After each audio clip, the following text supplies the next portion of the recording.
सो tell me, south Delhi में हम जो देखते हैं, जो लिस्टिंग्स पढ़ते हैं, प्राइसेस बहुत ज़्यादा हाई हैं।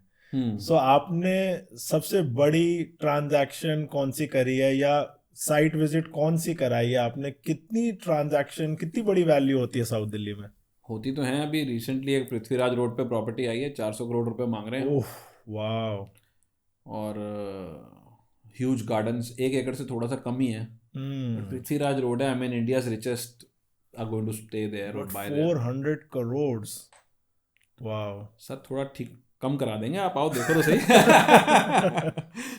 ये हमारा स्टैंडर्ड रिप्लाई है कि 400 करोड़ सर, 380 कर लेंगे आओ। तो it is a large house, beautiful house, hmm. Big open areas. तो वो क्या है, लेटियन जोन है। ओके। लेटियन जोन में क्या होता है, जितना बना हुआ है उतना ही बना रहेगा, आप उससे ज़्यादा नहीं बना सकते। या कभी भी नहीं बना सकते। हाँ, तो वो 4-1 हज़ार स्क्वायर फीट ही बना हुआ है, बस उतना ही रहेगा। सिर्फ ग्राउंड फ्लोर बना हुआ है, और वो भी सारे लॉन लोन है चारों तरफ। और उसके अंदर बहुत बड़ा ड्राइंग रूम, 2 ड्राइंग रूम है, हम्म। 2 डाइनिंग रूम है। वाह। और ऐसी 2-3 बेडरूम्स अलग कन्फिग्रेशन में अपने हिसाब से उन्होंने बनाया हुआ बट साउथ दिल्ली में स्टार्टिंग रेंज भी काफ़ी हाई है। शुरुआत कहाँ से होती है? अगर किसी को आज साउथ दिल्ली में कोई सोचे भी लेने का, तो स्टार्टिंग रेंज क्या होती है? है। हाँ, so south Delhi is very large. Okay. ठीक है। लेकिन साउथ दिल्ली के अंदर छोटे छोटे, थोड़ी सी वो विलेजेस वाली पॉकेट्स भी आती हैं जहाँ घर सस्ते होंगे। मैं करता नहीं, मुझे वहाँ का आइडिया नहीं है, पर वहाँ पे भी शायद 50 लाख से 1 करोड़ रुपए का कुछ ना कुछ होता होगा। नहीं, उनको छोड़ देते हैं हम, हाँ, हम साउथ ऑर्गेनाइज्ड। दिल्ली कॉलोनीज की बात कर रहे हैं, जो प्रॉपर कॉलोनीज हैं उसमें जनरली स्पीकिंग प्लॉट साइजेस 200 है। ओके। तो ना, तो वहाँ पे क्या सारा प्लॉटेड है, वो अपार्टमेंट सिस्टम तो है नहीं। या। तो 200 गज के प्लॉट हैं। कहीं जगह पे 100-125 गज है, जैसे मालवीय नगर, लाजपत नगर वगैरह में, पर वो माइनॉरिटी है। उसको अगर अलग रख दें कि या। आप कहते हो यार मुझे कोई डिसेंट चाहिए, 200 गज का फ्लैट आप लगा लो, 5-5.5 करोड़ से शुरू होता है। ओह, शुरुआत ही ठीक ठाक पाँच कॉलोनी साढ़े में, पाँच करोड़ है? ठीक ठाक कॉलोनी में। ओके। ये टॉप एंड नहीं बता रहा मैं आपको। एंड मीडियम रेंज में, अगर हम जैसे डिफेंस कॉलोनी की बात करें या जीके की बात करें, तो वहाँ पे क्या रेंज स्टार्ट होती है? सो रेंज स्टार्ट तो, G K is cheaper, Defence Colony is more, so दोनों या। सेम सेगमेंट नहीं है। पर जीके में 208 गज का जो मैंने आपको बताया, 200 square yards would be in the range of 5.5 और सो। अब ये 10% ऊपर नीचे हो सकते हैं डिपेंडिंग ऑन द या। Location. Defence colony would more be 7 to 8। ओह। वहाँ 217 गज होता है। ओके। बट से अगर हम बात कर रहे हैं 300 से 500 गज के फ्लोर की, जो ज़्यादा हमारा जिसमें हम काम करते हैं, तो वो आप कह सकते हो 8 से लेके 15 करोड़ के बीच में कह लो। वाह। मतलब उससे कम तो साउथ दिल्ली सोचने का भी कोई फायदा ही नहीं है। हाँ, मतलब अगर आप 200 गज का देख रहे हो तो 5-5.5 करोड़ तो है ही। पर 5-5.5 करोड़ देखो, frankly and I am not saying in a bad way, पर मुझे किसी का फ़ोन आता है वो कहता है मेरा 5 का बजट है, मैं यार कहता हूँ इसको कैसे अवॉइड करूँ, मेरे पास दूसरे कस्टमर्स हैं उनके लिए काम करना है। या। कोई 10 करोड़ का फ़ोन करता है तो हम कहते हैं सर आप आइए आपको दिखाते हैं। या। उसमें भी कोई ऐसी हमारे को आग नहीं लग जाती 10 करोड़ का कस्टमर आ गया, ऐसा नहीं होता। अगर कोई 20-25-50 करोड़, जैसे मेरे पास अभी 15 कस्टमर ऐसे होंगे, कहो तो लैपटॉप खोल के आपको पूरी लिस्ट दिखाता हूँ, जिनका 50 करोड़ से लेकर 100 करोड़ का बजट है। वाह। उनको ज़्यादातर बंगलोज चाहिए, तो बंगलोज महंगे हैं, कोठियाँ हैं। हम्म। और मेरे पास उनके लिए कुछ खास है नहीं। और मैं अपनी दूसरी डील्स में इतना बिजी हूँ जो छोटी डील्स हैं इससे। या। मैं ये नहीं कह रहा मैं बहुत बड़ा आदमी हूँ, मैं तो 100 करोड़ की डील ही करता हूँ। मैं उनके लिए काम नहीं कर पा रहा। मैं हम्म। छोटी डीलों में कर रहा हूँ ज़्यादा, 10-20 करोड़ 15 करोड़ जो भी। But there is so much of customer. ये 15 तो हुए हैं जो मैंने रिसेंटली नोट किए हैं। ये क्या वाह। होता है, 2-4 महीने निकल जाते हैं, इनके लिए कुछ मिलता नहीं है, कुछ खरीद लेते हैं या चले जाते हैं, रिक्वायरमेंट चेंज होती है, मैं हटा जाता हूँ। कम से कम मैंने ज़्यादा नहीं तो 100-150 कस्टमर तो ऐसे वेस्ट किए हुए हैं आज तक, जिन पे मैं काम नहीं कर पाया, क्योंकि या तो मैं बिजी था, और दूसरा रिक्वायरमेंट थोड़ी टफ थी, जैसे भी उनको 500 गज का बंगलो चाहिए, पार्क फेसिंग ही होना चाहिए, कुछ अवेलेबल ही नहीं हम्म। है। सो यू आर सेइंग कि डिमांड है साउथ दिल्ली में, बट सप्लाई नहीं है। मतलब वहां पे बहुत डिमांड है, बहुत डिमांड चैलेंज है। आपका सेलर ढूंढने का होता है, रादर देन अ बायर। हाँ, तो देखो कोठियों में चैलेंज है। ओके। फ्लोर्स तो ऐसा है, बिल्डर्स खरीद रहे हैं और बना ही रहे हैं। या। अब कोठियाँ सेल पे कम आती हैं, क्योंकि ज़्यादातर जो ओनर्स हैं कोठियों वोठियों के, वो कहते हैं कि आप इसका वो कर लो, कोलैबोरेशन कर लो, या। मुझे 2 फ्लोर मैं रख लेता हूँ, 2 आपको दे देता हूँ, तो फ्लोर की तो फ्लो आ जाती है कहीं ना कहीं से। सप्लाई आ जाती है। कोठियों की बहुत कम आती है। अब कोठियों की भी जब आती है तो ज़्यादातर बिल्डर ही खरीद लेते हैं। या। Because builders act fast. वो आई, वो कहता है अच्छा मेरा 12 करोड़ का फ्लोर बिकेगा, 30 करोड़ की कोठी है, मेरी मीटिंग करा दो, डील कर लेते हैं। वहाँ जाके 28, 29, 30, 31 जो करना है या करके ख़त्म किया।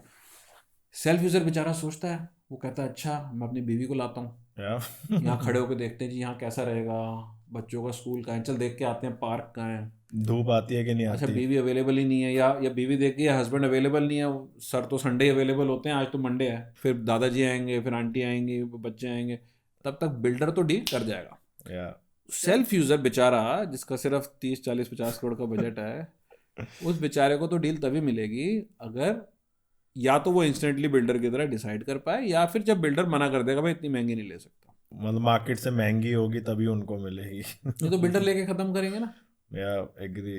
और बिल्डर की नेसेसिटी भी है। समझ लो आज आप एक बिल्डर हो, आपने 10-20 करोड़ रुपए के अपने फ्लोर बेच दिए, अब आपके पास पैसे आ गए, या अगली कोठी आपको लगता है कि 30 की होनी चाहिए थी, पर मिल रही है 33 की, अब आप क्या करोगे? जो सेल्फ यूज़र है वो तो कहेगा यार हम ले ही नहीं रहे, हम ना गुड़गांव में ले लेंगे, हम फार्म ले लेंगे, हम किराए पे रह लेंगे। आप अगर ऐसा बोलते हो तो आपको तो अपना बिजनेस बंद करना पड़ जाएगा। या आप ये थोड़ी कहोगे मैं खरीदूंगा ही नहीं, आपको कहो यार लेंगे 33 के लेंगे, जो 12 करोड़ का फ्लोर बिकता था 13 का बेचेंगे कैसे भी करके, रेट बढ़ा देंगे। उनके लिए तो ये रॉ मटेरियल है ना, उनको अगर अपनी फैक्ट्री चालू रखनी है तो रॉ मटेरियल तो खरीदना ही पड़ेगा, हाँ तो वो तो नहीं रुक सकते। एग्जैक्टली। सो बिल्डर्स के साथ ये होता है, और जो सेल्फ यूज़र है उनको थोड़ा सा कोठी वगैरह खरीद पाना या ढूंढ भी पाना। अच्छा फिर उनके क्राइटेरिया बड़े होते हैं, यस। फिर उन्होंने रहना है। या अब उनको किसी ने कहा है जी आपका घर तो ईस्ट फेसिंग ही होना चाहिए या साउथ फेसिंग ही होना चाहिए, या हमें घर ऐसे ही चाहिए जो कॉर्नर ही हो, या जो पार्क फेसिंग ही हो। बहुत स्पेसिफिक रिक्वायरमेंट। बिल्डर को तो कुछ है ही नहीं, बिल्डर को फ्लोर कितने का बिकेगा, 12 करोड़ का, कोठी कितने की, 30 करोड़ की, हाँ जी डील कर लेंगे, बात खत्म हो गई। फ्लोर बिक जाएगा, हाँ तो हम डील कर लेंगे, है ना। उनको तो सारे नक्शे भी याद होते हैं, उनको शेर सारी मुखा, गौ मुखा, टेढ़ा मेढ़ा, श्रापित, भूत प्रेत, जो है फ्लैट बिकेगा वो ले लेगा। सेल्फ यूजर के साथ बहुत सारी प्रॉब्लम है, he has to see because, and मैं ये नहीं कह रहा कुछ गलत है भाई, होनी भी चाहिए, उससे तो रहना है ना, यस। बिल्डर ने तो बेचना है। इस रिक्वायरमेंट का आदमी नहीं लेगा, दूसरी रिक्वायरमेंट का ले लेगा, कोई दिक्कत ही नहीं है। सो एक चीज बताओ, एनआरआई साउथ दिल्ली में भी इन्वेस्ट करते हैं या नहीं, मतलब can they afford to invest in south Delhi? हाँ अब देखो, south Delhi is not so much for investment really, if you see. Okay. South Delhi ना एक एफडी है, अच्छा। स्टॉक मार्केट नहीं है। आप ये नहीं कह सकते कि यार आपने वहाँ पे 20 करोड़ की चीज़ खरीदी है जी, वो तो 40 हो जाएगी 2 साल में, नहीं। है ना।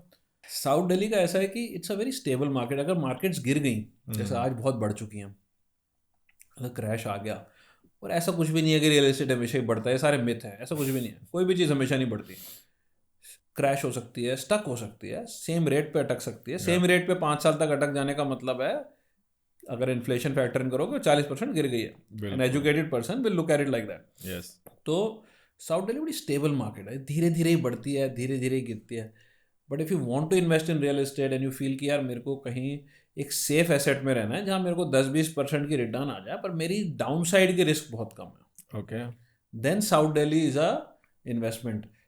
ज़्यादातर आदमी जो साउथ दिल्ली में खरीद रहा है वो रहने के लिए खरीद रहा है, एंड यूजर। एंड यूज़र की ही मार्केट है, तभी इतनी स्टेबल है। ओके। मतलब ऐसा नहीं है कि आज अगर घर 10% सस्ते हो गए या महंगे हो गए तो आप कहोगे नहीं अब मैं घर में नहीं रहूँगा अपने। हाँ बिल्कुल। जिसने घर बनाना है वो अपना घर बना लेगा। हाँ कुछ हॉरिबली रॉन्ग हो गया, इंडिया चाइना का वॉर हो गया, और भाई ऐसा कुछ हो गया कि इंडिया को वर्ल्ड बैंक और आईएमएफ ने बैन कर दिया, कुछ कोई बहुत बड़ी चीज़ हो गई और बिल्कुल पैसे बहुत ही टाइट हो गए, जो होने नहीं वाले, वी ऑल नो, पर कोई हो गया ग्लोबल इवेंट तो एक अलग बात है। उसमें भी आई वुड से कि अगर एक गोवा जैसी मार्केट जो बैलिस्टिकली बड़ी है, जो 4 गुना हो गई, शायद वो बैलिस्टिकली गिर भी जाए। यस। हो सकता है वो 80% गिर जाए। मैं ये नहीं कह रहा वो गिरने वाली है, दुश्मनी नहीं बनानी मैंने, बट साउथ दिल्ली हो सकता है उसमें 20% या 10% ही गिरे। या आई एग्री। तो साउथ दिल्ली में रेंटल्स कैसे रहते हैं? क्या जिस हिसाब से प्रॉपर्टी प्राइसेस हाई हैं उस हिसाब से रेंटल्स भी हाई हैं, और रेंटल्स की डिमांड रहती है वहाँ पे? डिमांड है। India overall specially in NCR rental return is very low. Okay. So it is a very poor investment to buy a builder floor or an apartment and put it on rent. This is the frank opinion. This is a cold honest truth. 2.5 से 3% की return है। That's it। साल की? गुड़गांव में भी यही है, builder floor आप लो किराए पे तो इतनी है, Yeah. कोई रिटर्न थोड़ी है ये। अच्छा फ्लैट आपका पुराना हो रहा है तो उसकी भी वैल्यू गिर रही है, तो जो कमा रहे हो उतना ही वहाँ गवा रहे हो। बस ये है जैसे 2004 से 14 में अगर आप देखो रेट 10 गुना हो गए थे। यस। तो जो 10 करोड़ का, जो 1 करोड़ का प्लॉट था वो 10 करोड़ का हो गया था फॉर एग्जाम्पल। तो लोगों ने जब 1 करोड़ का प्लॉट था तो समझ लो किसी ने 40 लाख का फ्लैट लिया। जब उसने 10 साल बाद बेचा तो उसको लॉस नहीं हुआ, वैसे उसको Yes. किराया भी आया, उसका रेट भी बढ़ा, लेकिन उसका 10 गुना नहीं बढ़ा। उसका जो 40 लाख का फ्लैट था वो 4 करोड़ का नहीं हुआ, वो शायद 1.5 करोड़ का बिक गया होगा बाद में। अच्छा। तो वो सोच रहे हैं लोग कि उन्होंने पैसे कमाए प्लस रेंट भी खाया, इतना बढ़िया हो गया, ऐसा हुआ नहीं। ओके। अगर वही उन्होंने 40 लाख का फ्लैट खरीदा था, रेडी होती बेच दिया होता, समझ लो 45 का 50 का, फिर दूसरा खरीद लिया होता बुकिंग में, रेडी होती बेच दिया होता, अगर पुराना नहीं होने दिया होता तो वो 40 लाख रुपए आपके 4 करोड़ रुपए क्रॉस कर गए होते बड़े आराम से। वाह। तो वो 40 लाख का फ्लैट जिसने 1.5 करोड़ का बेचा, वो अगर 4 करोड़ नहीं गया तो उसने 2.5 करोड़ रुपए गंवाए हैं। This is an investor's mindset, this is how you should see as an investor. Okay. On the other hand आपने रहने के लिए घर लिया था 40 लाख का, वो 1.5 करोड़ का हो गया और आप वहाँ रहे भी, आपने एंजॉय भी किया, totally worth it. I agree. है ना? So it is more for consumption, okay. I would say. It is a home. Homes are not necessarily assets. It's a very debatable point, you know. It is an asset to some degree. कल को आप बेच सकते हो, पैसे उससे आ सकते हैं, है ना? आप उसमें रहते हो, एंजॉय करते हो, it gives you stability, okay? So that is an emotional asset. Stability में भी।